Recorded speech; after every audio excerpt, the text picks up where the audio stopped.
เมืองในพี่น้องชีวิตของเสาเกียงเนาะเฮ็ดกับข้าวเฮ็ดผู้เดียวคนหมักล้อมหมักลายนี่พี่เบิ่งเอานี่บ่เฮ็ดมันนี่เอื้อยกันซื่อๆเอื้อยแต่ใหญ่ซื่อแล้วเอื้อยเฮ็ดกับข้าวบ่เป็นบ่คือเสาเกียงนี่ตำหุงอีกเลยจากปิ้งเฮ็ดหาหอมกับเสาเกียงต้มปลากับเสาเกียงนี่ปิ้งเฮ็ดกับเสาเกียงตำหุงกับเสาเกียงพี่น้องอ้าวคิดว่าเสาเกียงดีก็กด1มันนะพี่น้องเนาะไปสนใจเจ้าเกียงเนาะว่าข้อมขยันน่ะเพิ่นมีกับข้าวกับน้ำเฮ็ดเป็นเบิดเฮ็ดเฉพาะอาหารอีสานได้แกงหน่อไม้ตำบักหุ่งนี่ส้มตำนี่เพิ่นถนัดเอื้อยนั่นคือถนัดเรื่องกินเนี่ยถนัดเอื้อยนะแต่น้องสาวคนนี้ปวกเราไปหาแต่งกับ โอ้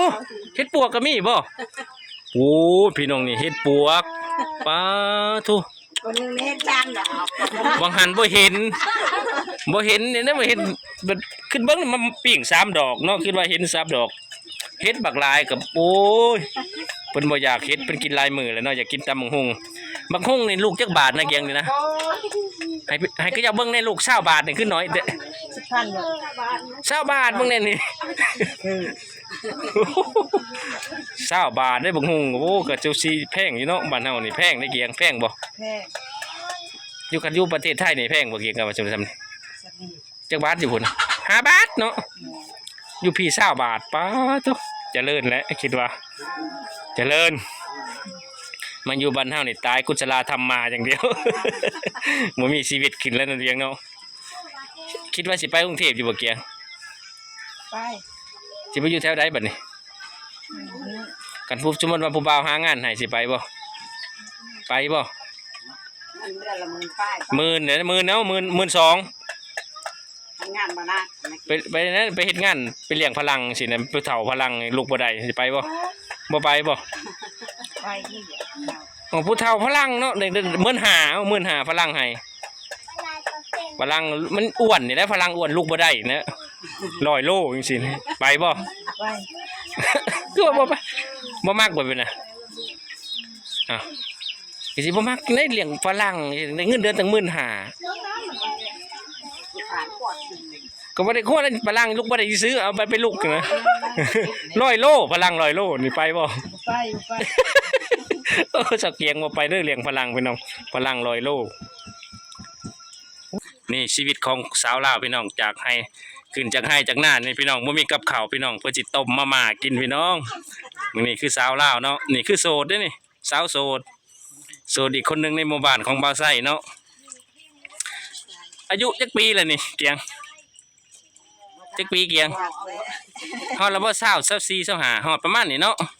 ประมาณนี้แหละพี่น้องยังโสดเพิ่นบ่กล้าจีบไปพี่น้องเนาะเพราะว่าเพิ่นเกิดมายังบ่มีความรักเลยนี่สาวเกียงนี่เบิ่งชีวิตของเพิ่นนี่ต้มมาม่าห่อเดียวใส่น้ำเตียบเต็มหม้อพี่น้องบ่มีกับข้าวนี่คนหักบ่มีคนมักนี่ก็นั่นก็คือแม่เฒ่าเด้อพี่น้องนี่แม่เฒ่าจักตอกเนาะนี่คือแม่เฒ่านี่คือลูกสาวเพิ่นนี่คือว่าน้องเพิ่นนี่เอาผัวเบิดแล้วน้องเพิ่นน่ะเอาผัวเบิดแล้วเหลือแต่เพิ่น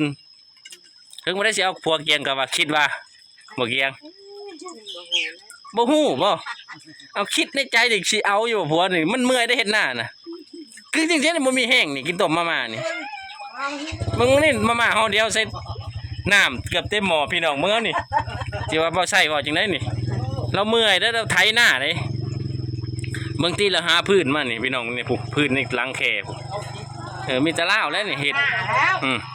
ตรงนี้ปูนแม่เฒ่าเพิ่นก็ได้เนาะเพิ่นอยากได้ลูกเคยเด้นี่แหละสาวหัวแก้วหัวแหวนเพิ่นเนาะเพิ่นก็อยากได้ลูกเคยดีๆหรือว่าประเทศไทยสนใจบ่คือจังซี่เพิ่นก็พร้อมได้คันผู้ดีๆเนาะบ่แม่นสิมาหลอกลูกสาวก็เจ้านี่เพิ่นก็บ่อยากได้ได้แม่เฒ่าก็ได้เนาะแต่ว่าคันคนดีๆนั่นคนดีๆเพิ่นก็อยากเอาได้คันคนลายก็บ่อยากได้โอ้ยเกิดมากินแต่เหล้าขาวก็ไว้เนาะเกียงเนาะโอ้ยเห็นคือเบาเต่าก็บ่ได้เนาะเนาะเกียงโอ้พี่น้องในขนาดคนลาวเด้นี่เพิ่นจักตอกมัดกานี่แม่เฒ่าก็จักตอกเนาะลูกสาวก็ต้มมาม่าบางทีชีวิตของสาวลาวอีกเด้อกิน5คนพี่น้องนี่มาม่าห่อนึงนี่5คนโพละบวงเด้มันบ่มีแนวกินได้อยู่บ้านนี่เมื่อยเลยฮะจะกินแต่เขียดแต่กบนี่บ่แม่นห่อละ7 บาทอยู่เด้ประเทศไทยห่อละ2จะได้5,000บ่นี่ 5,000 กีปุ่นมึงได้ปุ่น5,000กีปุ่นว่าสมมุติว่าผู้บ่าวไทยสิมาขอเฟซขอไลน์ให้บ่เกียงฮะสมมุติว่าผู้บ่าวโอ้ยเดี๋ยวผู้บ่าวสิให้100จะมาซื้อมาม่านี่สิได้อยู่10ห่อเอา10ห่อนี่เอาบ่เกียงกันมันว่าฮะโอ้เพิ่นว่าพี่น้องเพิ่นว่าเอาอยู่เด้อนี่สาวเกียงนี่อาชีพของเพิ่นเฮ็ดไร่เฮ็ดนา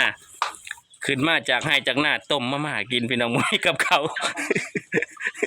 นี่พี่น้องเถียงไร่เถียงนาเพิ่นเด้นี่หน้าเพิ่นเนาะ ไม่เงินอยากชื่อ นี่ไร่นาตากาเพิ่นห้วยคันผู้ใดได้เป็นเคยขี้ข้านน่ะอย่ามาสาวเกียงว่ะนี่ไร่นาเพิ่นมีแต่ไร่ใหญ่ๆกับขี้ข้านแล้วอย่ามากันดุละมาโลดเพิ่นว่าคือเรื่องค่าดองเนี่ยบ่ติจะแล้วแต่สิให้เนาะแม่นบ่แม่เฒ่า ก็ลองหลายๆเนาะพี่น้องจากสาวเกียงกินต้มมาม่าบ่อิ่มเนาะพี่น้องเพิ่นสิต้มปลาพี่น้องนี่ก็คือแกงเห็ดอีกนี่เห็ดหยังนี่สาวเกียงเห็ดปวกบ่บ้านภาษาไทยเขาเรียกหยังนี่เห็ดโคนโอ้นี่คือสาวเกียงเพิ่นกินต้มมาม่าบ่อิ่มเพิ่นสิแกงเห็ดอีกพี่น้องเห็ด3 ดอก เห็ด3 ดอกชีวิตเพิ่นน่ะชีวิตซ้ำนี่เด้อบ่ได้อ้วนบ่ได้เพิ่นจ้อยจนอึดอาหารกินพี่น้องเนาะนี่พี่น้องเบิ่งเอานี่เพิ่นสิต้มปลาจักโตนี่เกียง2 โตอีกจากกินต้มมาม่า5 คนบ่อิ่มห่อหนึงพี่น้องเพิ่นเฮ็ดกับข้าวอีกแล้วนี่คือสาวเกียงเนาะสมมุติว่าผู้บ่าวไทยสนใจเกียงเพิ่นอยากโอนเงินมาให้จัก100เด้ซื้อมาม่าเอาอยู่บ่ฮะเอาบ่มองแง่นี่กันเอาบ่ฮะโอ้พี่น้องเนาะนี่คือสาวโสดในหมู่บ้านบ่าวไส้เนาะนี่ก็คือแม่เฒ่านี่เพิ่นอยากได้ลูกเขยคนนี้เพิ่นอยากให้มีครอบครัวแล้วพี่น้องนี่อายุหลายเลย24 25เลยเด้นี่น้องสาวก็เอาผัวแล้วคือผู้นี้เนาะนี่น้องสาวนี่กำลังสิตำบักฮุงพี่น้องนี่กินต้มมาม่าบ่อิ่มกับเมนูต่อคือต้มปลา2 ตัวสิป่นแล้วก็สิปิ้งเห็ดย่างเห็ด3 ดอกโอ้ย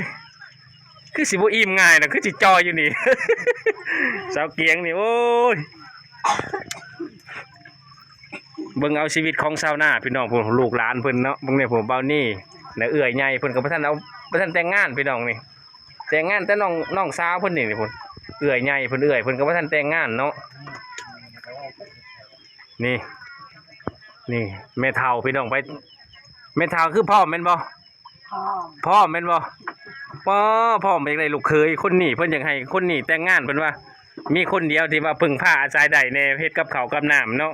ขยันแน่คนอื่นนี่ไปเล่นสมมุติแล้วคือเอื้อยเนี่ยเอาหลานขี้ข้านเฮ็ดกับข้าวได้นี่คือคนนี่ซื้อเซาเกียงนี่ขยันก็หมู่ได้ใจแม่นี่แม่ก็จะฝากฝังเนาะว่าคันถ้าได้ลูกเขยก็อยากได้คนดีอยากให้มาเลี้ยงแม่เฒ่าได้บ่แม่นสิว่ามากินแต่เหล้าขาวนี่โอ้ยบ่เอาได้ที่ผ่านมานี่ปุ๊บจะเขามาจีบกินแต่เหล้าขาวเซาเกียงก็บ่เอาแล้วอยากได้คนดีคือจังซี่แล้วนี่